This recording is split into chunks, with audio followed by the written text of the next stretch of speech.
Hi hello నమస్తే అందరికీ. అందరూ ఎలా ఉన్నారు? బాగున్నారండి? నేను వీడియోస్ పెట్టయితే చాలా రోజులైతే అయింది కదండి. ఇక నుంచి డైలీ ఒక వీడియో అయితే పెట్టడానికి ట్రై చేస్తాను.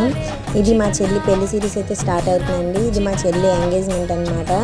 మా చెల్లిని బాగా బ్లెస్ చేయండి. చాలా సింపుల్గా చేద్దాం అనుకున్నాం కానీ చాలా బాగా జరిగిందండి ఎంగేజ్మెంట్ అయితే.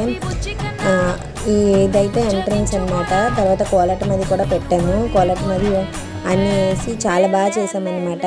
చాలా సింపుల్గా అవుతుంది అనుకున్నాం కానీ చాలా బాగా జరిగిందండి ఎంగేజ్మెంట్ అయితే. మా చెల్లిని మా మరిదిని బ్లెస్ చేయండి. మీ అందరి బ్లెస్సింగ్స్ వాళ్ళకి కావాలి. మంచిగా అందరూ బ్లెస్ చేస్తారని కోరుకుంటున్నాను. అలాగే ఇలాంటి వీడియోస్ కోసం మన ఛానల్ని సబ్స్క్రైబ్ చేసుకోండి. ఈ వీడియో కనుక మీకు నచ్చినట్టయితే please like, share and subscribe. అలాగే మా మరిది మా చెల్లి ఎలా ఉన్నారో కూడా కామెంట్ చేయండి. Thank you for watching.